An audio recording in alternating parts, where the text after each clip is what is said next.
dear friends, welcome to my channel Gateway for Engineers.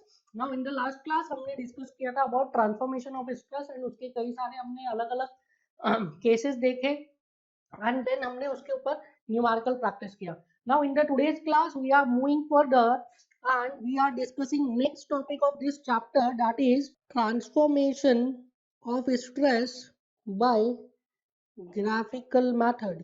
इसको हम Mohr circle भी बोलते हैं, मोहर सर्कल मेथड. नाउ अब यहाँ पे क्वेश्चन ये अराइज होता है कि जब हमने ट्रांसफॉर्मेशन ऑफ स्ट्रेसेस को एनालिटिकली देख लिया था बाय डिफरेंट फॉर्मूलाज, हमने अलग अलग इनफाइनाइट नंबर ऑफ प्लेन्स पे कैसे स्ट्रेस को ट्रांसफॉर्मेशन करते हैं ये देख लिया है, and that is complete in itself. हमने जितना अभी पढ़ा है उससे आप सारे क्वेश्चंस कर सकते हैं. कोई भी टाइप का प्रॉब्लम है उसमें अगर आप स्ट्रेसेस कैलकुलेट करना चाहते हैं on the incline plane, you can do. तो फिर अगर हमने एनालिटिकली सब कुछ देख लिया है, हमें एनालिटिकली हर केस के लिए पता है कि किस तरीके से ट्रांसफॉर्मेशन करते हैं, तो हमें ये ग्राफिकल मेथड पढ़ने की क्या जरूरत हो रही है, हम क्यों एक्स्ट्रा एक टॉपिक को इंक्लूड कर रहे हैं. ना ये जो ग्राफिकल मेथड है ये आपकी जो प्रॉब्लम है उसको काफी इजी बना देता है, क्योंकि जो एनालिटिकल मेथड में हमने देखा था, इन दी एनालिटिकल मेथड आपको कई सारे जो है कैलकुलेशन करने पड़ रहे थे, बड़े बड़े फॉर्मूलाज को याद रखना पड़ रहा था in the analytical method. Where graphical method में जो सभी कैलकुलेशंस है वो कैलकुलेशंस आपकी काफी इजी हो जाती है, काफी शॉर्ट हो जाती है. And in this case results को याद रखना भी काफी इजी है, क्योंकि ग्राफिकली सब कुछ रिप्रेजेंट होता है तो आप इजीली रिजल्ट्स को याद रख सकते हैं. सो इसलिए हम क्या करते हैं, ग्राफिकल मेथड को पढ़ते हैं, एंड दिस ग्राफिकल मेथड आपको बहुत ही ज्यादा हेल्प करने वाली है इन सॉल्विंग द ऑब्जेक्टिव. क्योंकि ऑब्जेक्टिव सॉल्व करने में आपको क्या है कि थोड़ा शॉर्ट ट्रिक्स या कुछ ऐसे कॉन्सेप्ट्स लगाने पड़ते हैं जिससे आपको क्विकली रिजल्ट्स मिले. आप बड़े बड़े फॉर्मूलाज को ऑब्जेक्टिव में यूज करेंगे तो it will consume a lot of your time. ठीक है, तो इसलिए क्या है, इसलिए ऑब्जेक्टिव्स को सॉल्व करने के लिए क्या सजेस्ट किया जाता है, मोहर सर्कल अगर आप यूज करेंगे तो आप काफी इजीली और काफी क्विकली आप ऑब्जेक्टिव्स को सॉल्व कर लेंगे. इवन अगर आप सब्जेक्टिव या कन्वेंशनल की भी बात करेंगे तो उसमें भी आपको मोहर सर्कल बहुत ज्यादा हेल्प करने वाला है. एंड इससे आप जो रिजल्ट है, जो आपके इक्वेशन है, उसको आप बहुत इजीली याद रख सकते हैं. सो हम स्टार्ट करते हैं अभी transformation of stress by Mohr circle. Mohr circle क्या होता है, कैसे बनता है, सब कुछ हम पॉइंट बाय पॉइंट डिस्कस करेंगे. आपको पेशेंटली सब कुछ समझना है, बिकॉज इसका कॉन्सेप्ट डेवलप करना बहुत ही ज्यादा जरूरी है. एंड ये जो टॉपिक है मोहर सर्कल है, ये आपको आगे भी काम आएगा, in particularly in your soil mechanics आपको इस चीज का काफी ज्यादा यूटिलाइजेशन आने वाला है. सो हमने एक जनरलाइज इक्वेशन डेराइव किया था. जनरलाइज इक्वेशन जो मैंने आपको याद रखने के लिए भी कहा था, for the second case, for the third case, that is sigma x dash is equal to sigma x plus sigma Y by 2 plus sigma x minus sigma Y by 2 cos 2 theta plus tau x y sine 2 theta. ठीक है, ये equation तो हमें याद ही है. Now what I am doing, मैं इस इक्वेशन को थोड़ा सा मॉडिफाई कर रहा हूँ. That is sigma x dash minus sigma x plus sigma Y by 2. This is equal to sigma x minus sigma Y by 2 cos 2 theta plus tau x y sine 2 theta. And I am marking this as equation number 1.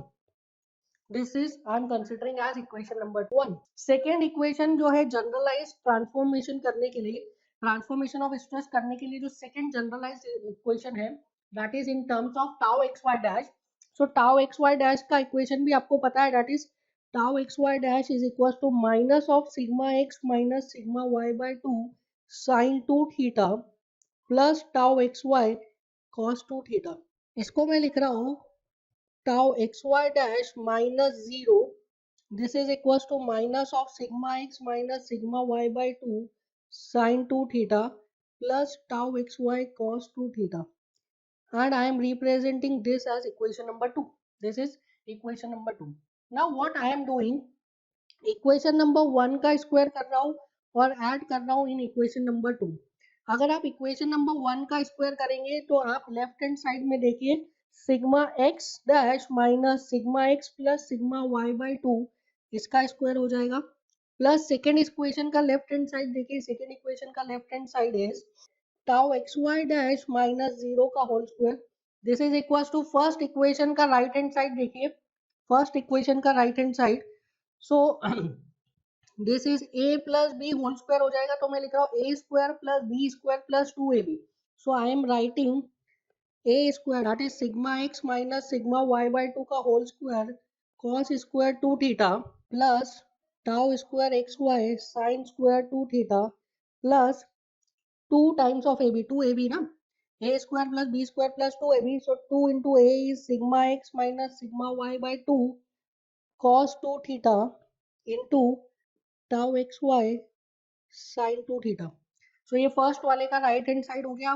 Second वाले का right hand side देखिए, second equation का right hand side that is minus of sigma x minus sigma Y by 2. So ये a square plus b square minus 2 a भी आएगा. So I will write a square, so minus है तो उसका square plus हो जाएगा, that is sigma x minus sigma Y by 2 का whole square sine square 2 theta. ये हो गया a square. B square is tau square x y cos square 2 theta minus 2 into sigma x minus sigma y by 2 sin 2 theta into tau xy cos 2 theta. Now इसमें देखिए आप, इसमें this term plus 2 into sigma x minus sigma y by 2 cos 2 theta into tau xy sin 2 theta, and this term minus 2 into sigma x minus sigma y by 2 sin 2 theta into tau xy cos 2 theta. So these two terms are equal, but sign उनका एक का positive एक का negative है तो cancel हो गया. Now इस टर्म को देखिए, sigma x plus sigma Y by 2 whole square cos square theta, and इस टर्म को देखिए sigma x minus sigma Y by 2 whole square sine square 2 theta. इन दोनों में से क्या कॉमन ले सकते हैं, sigma x minus sigma Y by 2 whole square, and अंदर बच जाएगा cos square theta plus sine square theta which is 1. Similarly यहाँ पे देखिए tau square x y sine square 2 theta, and this is tau square x y cos square 2 theta. यहाँ से आप tau square x y को common लेंगे तो अंदर बचेगा sine square theta plus cos square theta which is again 1. So I can write sigma x dash minus sigma x plus sigma Y by 2 whole square plus tau x y dash minus 0 का whole square. This is equal to sigma x minus sigma Y by 2 का whole square plus tau square x y. यही आएगा. देखिए, now this is nothing but this is equation of Mohr circle. ये जो equation है, this is what, this is equation of Mohr circle. अब आप बोलेंगे ये कैसा इक्वेशन हुआ Mohr circle का, तो अभी हम इसको रिप्रेजेंट करते हैं into a form of equation of a circle. देखिए, I am writing this equation as sigma x minus sigma x plus sigma y by 2 sigma x dash minus sigma x plus sigma y by 2 का whole square plus tau xy dash minus 0 का whole square. This is equals to under root of sigma x minus sigma Y by 2 का whole square plus tau square x y का whole square. So now ये जो equation आया है, इस equation को आप कंपेयर करिए x minus a whole square plus y minus b whole square, this is equals to what, r square. So इन दोनों इक्वेशंस को आप कंपेयर करिए. नीचे वाला इक्वेशन जो लिखा है that is x minus a whole square plus y minus b whole square is equals to r square. This is nothing but equation of what, equation of circle. And ऊपर वाला जो equation है that is also equation of circle. अब देखिए हम इन दोनों equations को compare करते हैं. That is x minus a whole square plus y minus b whole square, this is equals to r square. इस इक्वेशन को मैं कंपेयर कर रहा हूँ with the equation of Mohr circle, that is sigma x dash minus sigma x plus sigma y by 2 का whole square plus tau xy dash minus 0 का whole square. This is equals to under root of sigma x minus sigma y by 2 का whole square plus tau square xy का whole square. So अब हम इन दोनों equations को compare करते हैं. x minus a whole square plus y minus b whole square is equal to r square. इसमें जो हम सर्कल को बनाएंगे वो सर्कल किस एक्सिस के अलोंग बनेगा, that would be along x and y axis. So इस केस में जो सर्कल बनेगा that circle will be along x and y axis. So this is x axis, this is y axis. क्यों x और y axis के along बन रहा है, because x minus a whole square plus y minus b whole square. अब यहाँ पे इसको कंपेयर करिए with this equation of Mohr circle. इसमें जो सर्कल बनेगा वो किस एक्सिस के अलोंग बनेगा, sigma x dash and tau x y dash. So here जो मोहर सर्कल बनेगा वो मोहर सर्कल बनेगा along sigma x dash and tau x y dash. So this axis will be sigma x dash and vertical axis will be tau xy dash. ठीक है.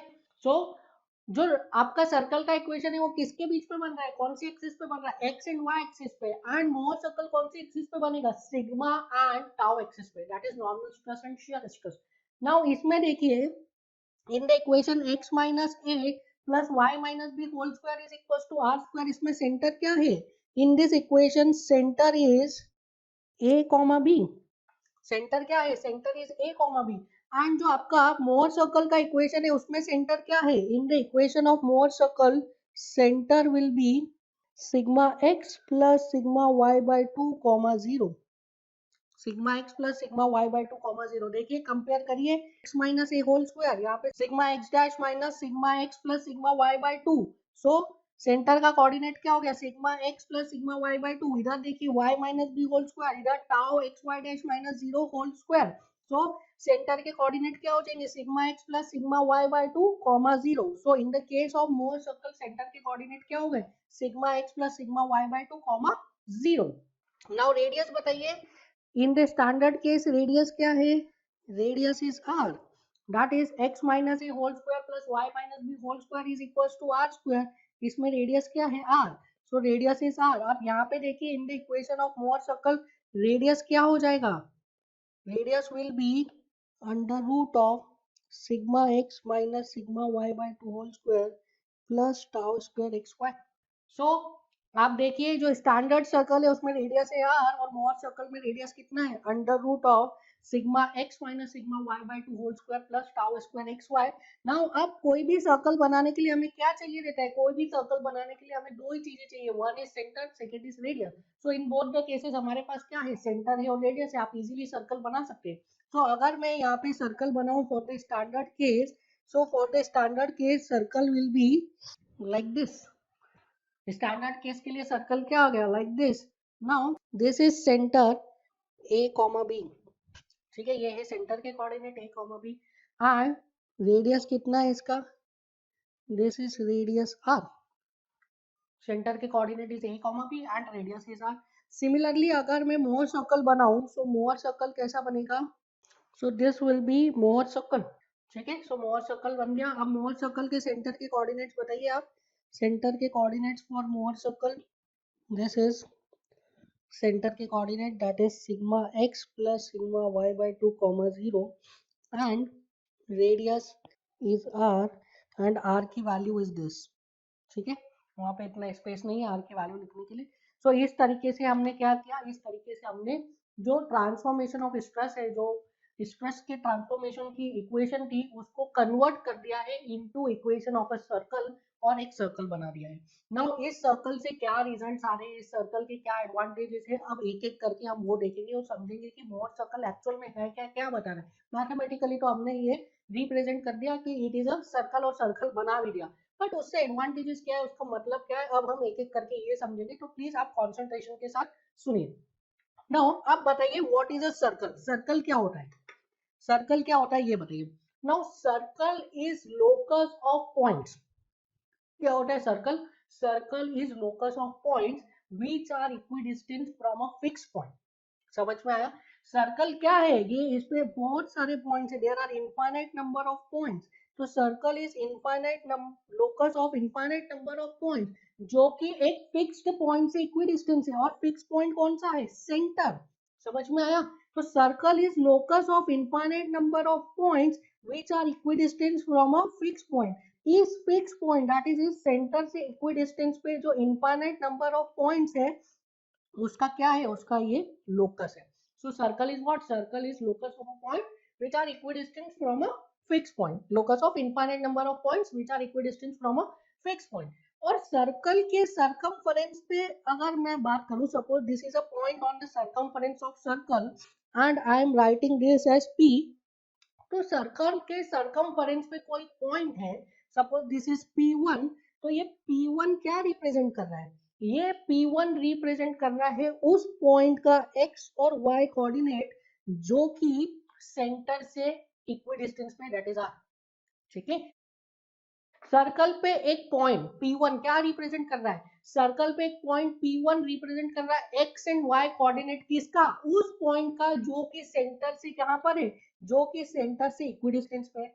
Similarly अगर मैं यहाँ पे पॉइंट बनाऊं P2, तो P2 क्या रिप्रेजेंट कर रहा है, किसी पॉइंट का x and y coordinate that is x2 and y2 जो कि सेंटर से इक्विडिस्टेंस पे है दैट इज r।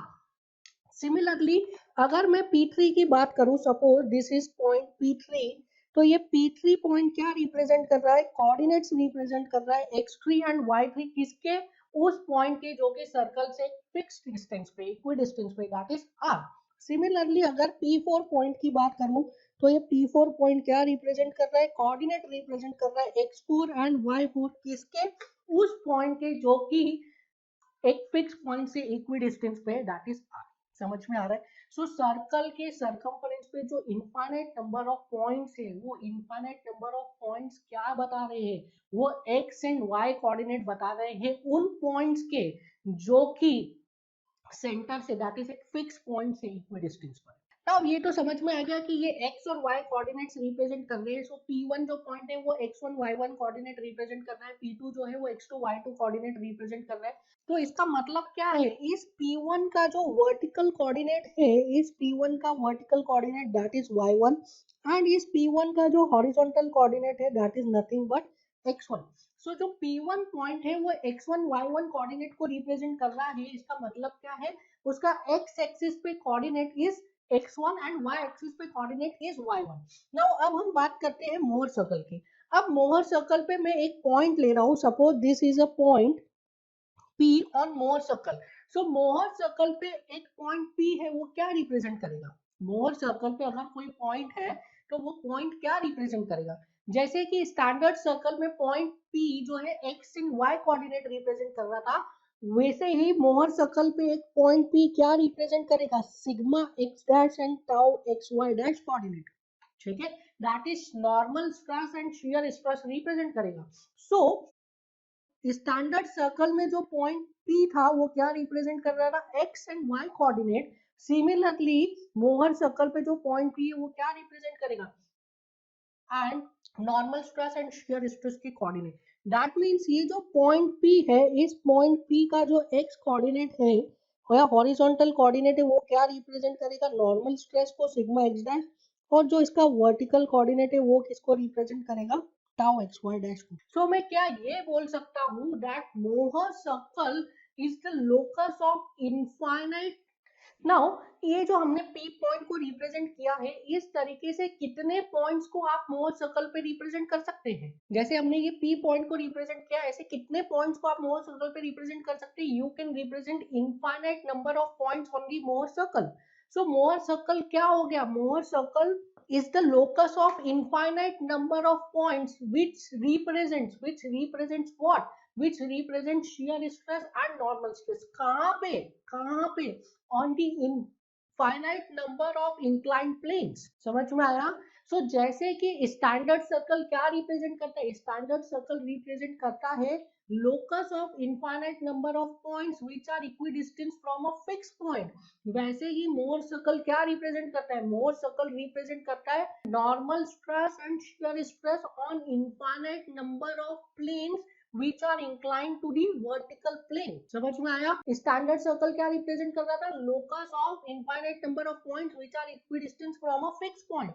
वैसे ही मोर सर्कल क्या रिप्रेजेंट कर रहा है, locus of normal stress and shear stress on the infinite number of planes which are inclined or which are oblique to the vertical plane। so vertical plane से जो inclined planes है, infinite number of inclined planes है, उन infinite number of inclined planes पे shear stress and normal stress का value represent कर रहा है कौन, उन infinite planes पे shear stress and normal stress का वैल्यू रिप्रेजेंट कर रहा है मोहर सर्कल। नाउ अब देखिए यहाँ पे आप suppose this is an element, मैं एक एलिमेंट कंसिडर कर रहा हूँ, this element is subjected to some stresses, this is sigma x, this is sigma y, this is tau xy। ठीक है, so this is a element, इस element पे stresses लग रहे हैं sigma x, sigma y and tau xy on the plane vertical and horizontal, so I am writing it as a b c। ठीक है, now in दो planes के अलावा there are infinite number of planes, जिन infinite number of planes पे क्या लग रहा है, different combination of shear stress and normal stress लग रहा है। So if I consider a plane which is at an angle of theta anti-clockwise from the vertical, now इस इंक्लाइन प्लेन पे क्या लग रहा है, इस इंक्लाइन प्लेन पे स्ट्रेस लग रहा है normal to this incline plane and parallel to this incline plane like this is sigma x dash and this is tau xy dash. So इस inclined plane पे क्या लग रहा है, इस inclined plane पे नॉर्मल स्ट्रेस लग रहा है और इस inclined plane पे shear स्ट्रेस लग रहा है. नाउ ये तो हुई सिर्फ एक ही प्लेन की बात which is at an angle of theta in the anti-clockwise from vertical. अब यहाँ पे देखिए कितनी थीटा की कितनी वैल्यूज पॉसिबल है, थीटा की infinite number of values possible है. सो इफ आई अज्यूम कि ये जो कॉम्बिनेशन है sigma x dash and tau x dash y dash ये यहाँ पे पॉइंट P1 रिप्रेजेंट कर रहा है. मैं जैसे ही आपने यहाँ पे थीटा की वैल्यू चेंज की तो क्या हो गया, एक नया प्लेन मिल गया आपको, एक नया इंक्लाइन प्लेन मिल गया. उस नए इंक्लाइन प्लेन पे क्या होगा, there will be some other value of sigma x dash and sigma y dash. तो जैसे ही यहाँ पे आप थीटा की वैल्यू चेंज करोगे यहाँ पे क्या एक डिफरेंट इंक्लाइन प्लेन मिला एंड उस डिफरेंट इंक्लाइन प्लेन पे क्या होगा, कोई different combination of shear stress and normal stress होगा एंड वो different combination of shear stress and normal stress को मोर सर्कल पे कोई एक डिफरेंट पॉइंट रिप्रेजेंट करेगा. For example P2. So P2 will represent what, sigma x dash 2 comma tau xy dash 2. Similarly ऐसे कितने number of infinite planes possible है, ऐसे infinite number of incline planes possible है and exactly उतने number of points यहाँ पे मोहर circle पे पॉसिबल है. सो मोहर सर्कल क्या रिप्रेजेंट कर रहा है, मोहर सर्कल रिप्रेजेंट कर रहा है locus of points which is representing normal stress and shear stress कहाँ पे, ऑन द इंक्लाइंड प्लेन. ठीक है. सो मोहर सर्कल क्या रिप्रेजेंट कर रहा है, Mohr circle is locus of points representing normal stress and shear stress on the inclined plane. ठीक है. सो कहने का मतलब ये है कि जो इंक्लाइन प्लेन यहाँ पे आपको एलिमेंट पे दिख रहा है वो मोहर सर्कल में क्या दिख रहा है आपको, एक पॉइंट दिख रहा है. समझ में आया, जो एलिमेंट में आपको एक इंक्लाइन प्लेन दिख रहा है और उस प्लेन पे हम स्ट्रेसेस को रिप्रेजेंट कर रहे हैं ना एंड इन्हीं स्ट्रेसेस को that is sigma x dash and tau x y dash को मोहर सर्कल पे कहाँ पे रिप्रेजेंट कर रहे हो, मोहर सर्कल पे रिप्रेजेंट कर रहे हो at a point. So a plane on element stress element में एक प्लेन मोर सर्कल पे क्या रिप्रेजेंट करता है, एक पॉइंट रिप्रेजेंट करता है. सो सर्कल, स्टैंडर्ड सर्कल का डेफिनेशन क्या था, स्टैंडर्ड सर्कल का डेफिनेशन था that a circle is locus of infinite points which are equidistant from a fix point. वैसे ही मोर सर्कल क्या है, Mohr circle is locus of infinite number of points which are representing normal stress and shear stress on the infinite number of plane inclined to the vertical. ठीक है. सो vertical से जो inclined infinite number of planes है उन infinite number of planes पे shear stress and normal stress को कौन represent कर रहा है, मोहर सर्कल रिप्रेजेंट कर रहा है. So please write down the definition of Mohr circle. Mohr circle is the locus of position of normal stress and shear stress acting on infinite number of oblique plane. Next definition लिखिए. Mohr circle represents normal and shear stress acting on infinite number of planes acting on infinite number of oblique planes. So infinite number of inclined planes या infinite number of oblique planes पे जो normal stress and shear stress का combination आ रहा है उसको कौन represent कर रहा है, उसको मोहर सर्कल रिप्रेजेंट कर रहा है. जो एलिमेंट में स्ट्रेसेस को आप प्लेन पे रिप्रेजेंट करते हैं उसको आप मोहर सर्कल पे कैसे रिप्रेजेंट करते हैं, एट अ पॉइंट. सो एक और नोट लिखिए इसमें, note this is very important for your understanding point of view. A point on Mohr circle represents a plane on loading diagram or you can write stress element.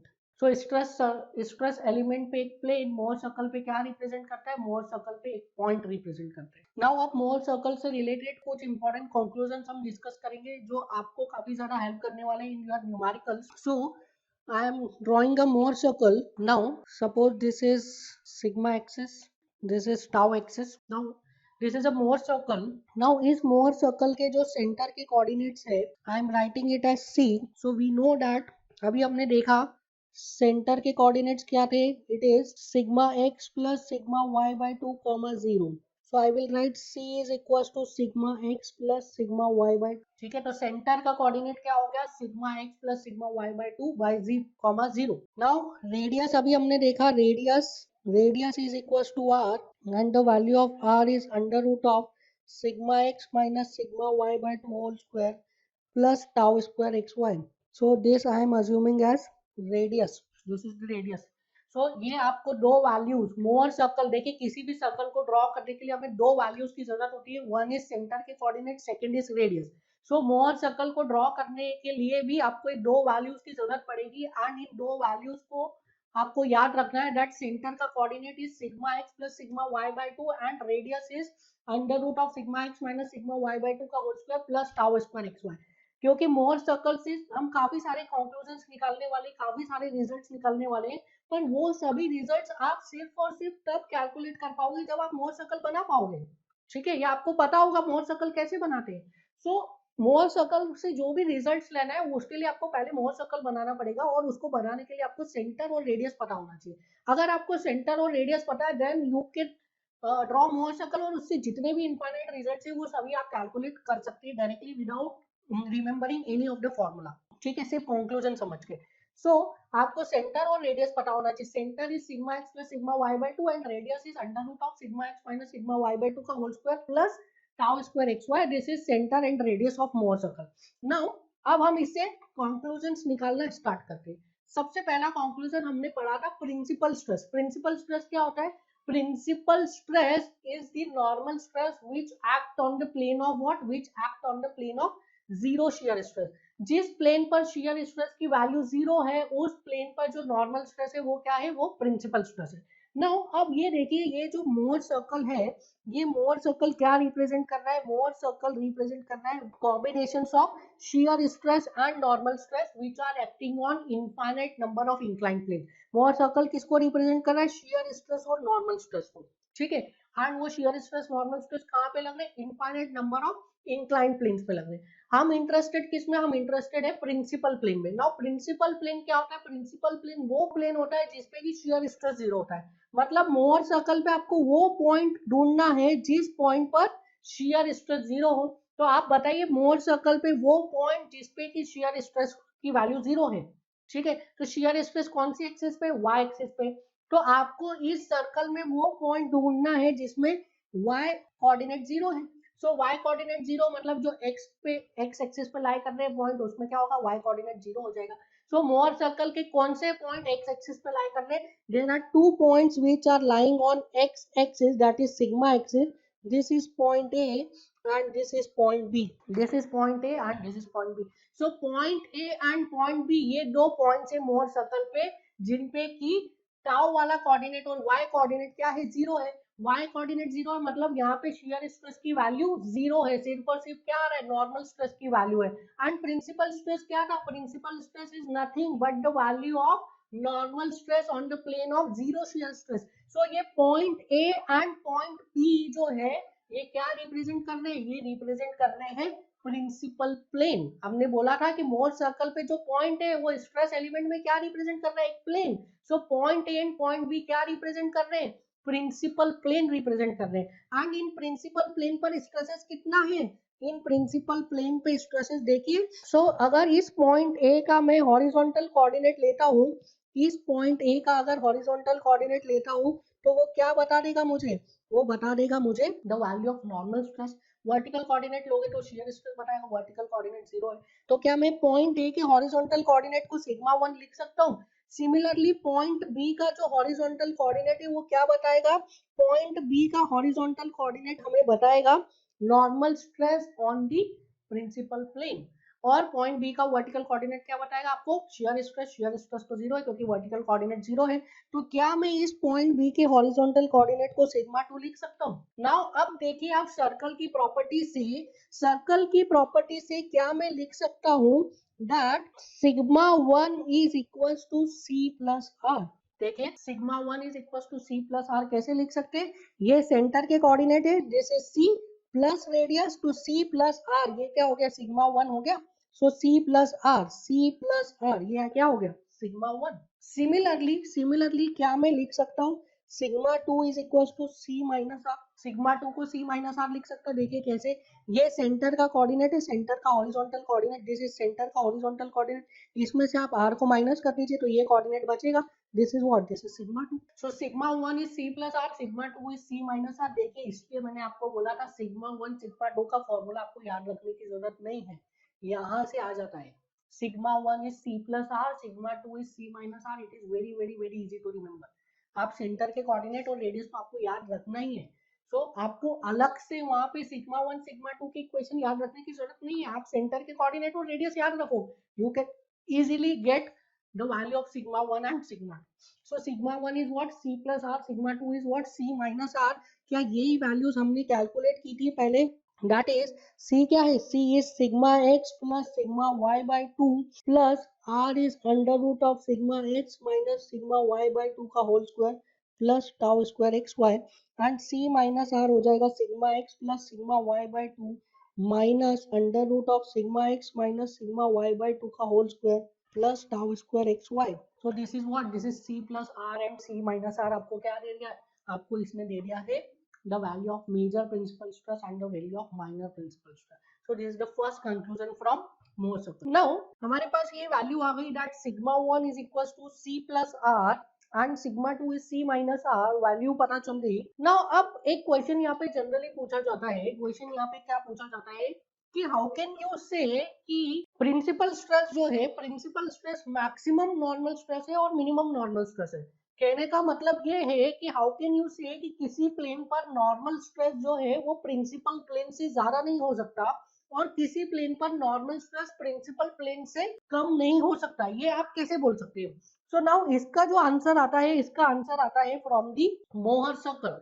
इसका answer आप बता सकते हैं Mohr circle से। कैसे बता सकते हैं? देखिए मोहर सर्कल जो है, मोहर सर्कल क्या रिप्रेजेंट कर रहा है? Combination of shear stress and normal stress on the infinite number of inclined planes. infinite number of inclined planes पे क्या रिप्रेजेंट कर रहा है? Normal stress and shear stress. अब देखिए इस मोहर सर्कल में x कोऑर्डिनेट या सिग्मा कोऑर्डिनेट की मैक्सिमम वैल्यू कितनी पॉसिबल है? What is the maximum possible value of sigma coordinate in this Mohr circle? Mohr circle के सर्कमफ्रेंस पे जितने भी पॉइंट्स हैं उन सभी इनफाइनाइट पॉइंट्स में maximum value of x coordinate कौन सा है? So you will say the maximum value of x coordinate will be at point A. Point A पर x coordinate का maximum value मिलेगा। Similarly, what is the minimum value of x coordinate? So Mohr circle के circumference पे जितने भी infinite points आ रहे हैं उन इनफाइनाइट पॉइंट्स में minimum value of x coordinate कहाँ पे आएगा? B पे। So the maximum value of x coordinate is at A and the minimum value of x coordinate will be at B. And x coordinate क्या represent करता है? x coordinate represent करता है the value of normal stress. किसी भी point पे, किसी भी मोहर सर्कल के सर्कमफ्रेंस पे आप कोई सा भी पॉइंट ले लीजिए, किसी भी पॉइंट का x कोऑर्डिनेट क्या रिप्रेजेंट करता है? The value of normal stress. So point A is the point on Mohr circle जिसका कि x कोऑर्डिनेट मैक्सिमम है। Point B is the point on Mohr circle जिसका कि x कोऑर्डिनेट मिनिमम है। मतलब पॉइंट A पर क्या है? पॉइंट A पर normal stress is maximum and point B पर normal stress is minimum. And अभी हमने देखा था that this point A and point B are what? Point A and point B are principal planes. Point A और point B क्या represent कर रहे हैं? State of stress on principal plane. That is why जो principal plane पे normal stress होता है वो या तो मैक्सिमम होता है या तो मिनिमम होता है। समझ में आया? So the normal stress on principal plane is either maximum or minimum. इसका कोई आपसे रीजन पूछता है तो you can tell him as per the Mohr circle. Mohr circle के थ्रू आप एक्सप्लेन कर सकते हैं, बता सकते हैं। इंटरव्यू में पूछा जाता है ये क्वेश्चन। नाउ आप मुझे बताइए what is the maximum value of shear stress? What is the maximum value of shear stress? या तो मोहर सर्कल से आप shear maximum value of shear stress कैसे कैलकुलेट कर सकते हैं? नाउ अब ये देखिए मोहर सर्कल क्या रिप्रेजेंट कर रहा है? अगेन मोहर सर्कल रिप्रेजेंट कर रहा है combination of shear stress and normal stress on the infinite planes. Infinite plane पे जो shear stress और नॉर्मल स्ट्रेस आ रहे हैं उसको रिप्रेजेंट कर रहा है। नाउ अगर ये मोहर सर्कल की बात करूं तो मोहर सर्कल के सर्कमफ्रेंस पे हर पॉइंट का जो y कोऑर्डिनेट है, मोहर सर्कल के सर्कमफ्रेंस पे कोई भी पॉइंट आप ले लीजिए उसका y कोऑर्डिनेट क्या रिप्रेजेंट कर रहा है? y coordinate shear stress represent कर रहा है। ठीक है।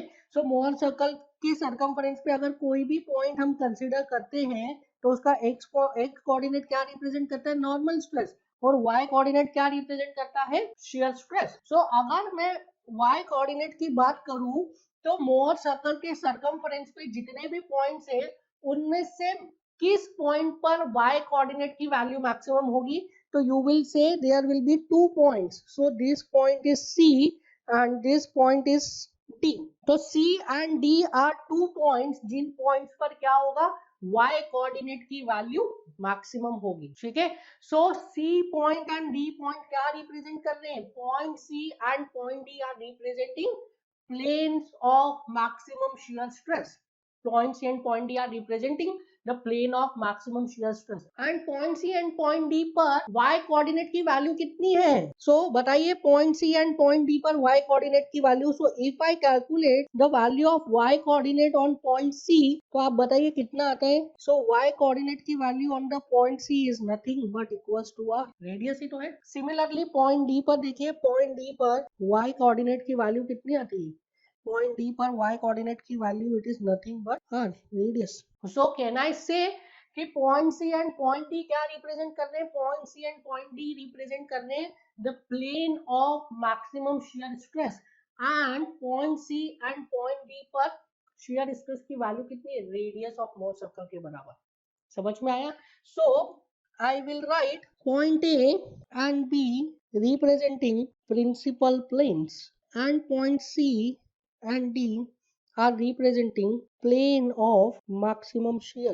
And maximum shear की वैल्यू कितनी आ गई? टाउ मैक्स की वैल्यू r के बराबर. टाउ मैक्स की वैल्यू कितनी आ गई? r के बराबर. So can I write the value of r is equals to under root of sigma x minus sigma y by 2 का whole square plus tau square x Y. क्या इसको मैं देखिए इस टर्म्स में भी लिख सकता हूँ, सिग्मा 1 सिग्मा 2 के टर्म्स में लिखना चाह रहा हूँ. सो देखिए दिस लेंथ इज सिग्मा 1, ये लेंथ है sigma 1, this length is sigma 2. So I can write sigma 1 minus sigma 2 क्या रिप्रेजेंट करेगा? डायमीटर रिप्रेजेंट करेगा. sigma 1 में से अगर मैंने sigma 2 को माइनस कर दिया तो क्या आएगा मेरे पास? डायमीटर आएगा. So sigma 1 minus sigma 2 is what? Diameter. So radius क्या हो जाएगा? sigma 1 minus sigma 2 by 2. So this r is nothing but sigma 1 minus sigma 2 by 2. So यहाँ से टाउ मैक्स की वैल्यू आ जाती है r के बराबर, that is under root of sigma x minus sigma y by 2 का whole square plus tau square x Y which is equal to sigma 1 minus sigma 2 by 2. आया समझ में? सो मैक्सिमम शियर स्ट्रेस की value Mohr circle से भी वही आ रही है, that is sigma 1 minus sigma 2 by 2 और under root of sigma x minus sigma y by 2 का whole square plus tau square x Y. इसलिए मैंने कहा था आपको कोई भी रिजल्ट्स याद रखने की जरूरत नहीं है, सब रिजल्ट्स हम शॉर्टकट से लाएंगे. और ये वो शॉर्टकट. आपको क्या याद रखना है? आपको सिर्फ दो चीजें याद रखनी है. पहली चीज centre of Mohr circle, second चीज radius of Mohr circle. Centre पता है, रेडियस पता है, आप सारी चीजें निकाल सकते हैं. ठीक है. आपको सिर्फ दो ही चीजें याद रखनी है, centre of Mohr circle and radius of Mohr circle. बाकी सारा कॉन्सेप्ट है, बाकी सारा आप मोर सर्कल बनाओगे आपको सभी समझ में आ जाएगा. It is very easy. अब देखिए नेक्स्ट थिंग जो हम डिस्कस करते हैं वो थी normal stress. So normal stress on the plane of tau max. So जिस प्लेन पर शियर स्ट्रेस की वैल्यू मैक्सिमम आ रही है उस प्लेन पे हमें क्या निकालना है? Normal stress. And we know plane element पे प्लेन जो होता है वो मोर सर्कल पे क्या रहता है? पॉइंट. तो मोर सर्कल पे देखिए किस पॉइंट पर maximum value of shear stress आ रही है? तो पॉइंट सी पर एंड पॉइंट डी पर क्या आ रहा है? Maximum value of shear stress. So point C पे एंड पॉइंट डी पे maximum value of shear stress आ रहा है. इसका पॉइंट सी का या पॉइंट डी का वाई कोऑर्डिनेट क्या रिप्रेजेंट कर रहा है? Shear stress. और इसका एक्स कोऑर्डिनेट क्या रिप्रेजेंट करेगा? Normal stress. So normal stress on the plane of maximum shear is nothing but X coordinate of point C और पॉइंट डी. पॉइंट सी या पॉइंट डी का आपको क्या निकालना है? X coordinate. तो निकालिए पॉइंट सी पॉइंट डी का X coordinate. So if you calculate X coordinate of point C और पॉइंट डी आपको क्या मिलेगा? आपको सेंटर मिलेगा. So normal stress on the plane of tau max is nothing but X coordinate of point C और D. सो point C और D का X coordinate, इसको हम सिग्मा कोऑर्डिनेट भी बोलते हैं, सिग्मा कोऑर्डिनेट या x coordinate. So sigma on the plane of tau max it is nothing but equals to c which is equals to sigma 1 plus sigma 2 by 2 or sigma x plus sigma y by 2. ठीक है.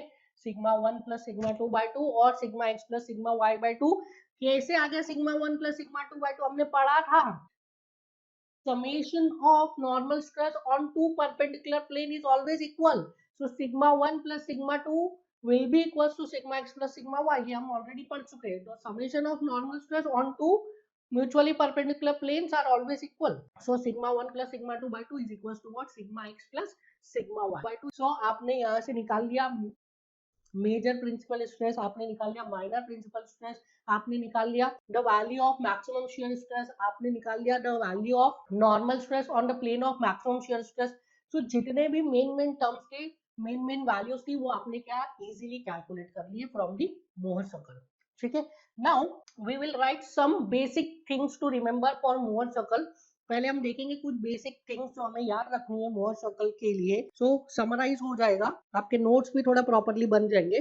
सो basic things to remember from Mohr circle. So सबसे पहले तो आपको क्या याद रखना है? सबसे पहली चीज आपको याद रखना है सेंटर के कोऑर्डिनेट एंड रेडियस.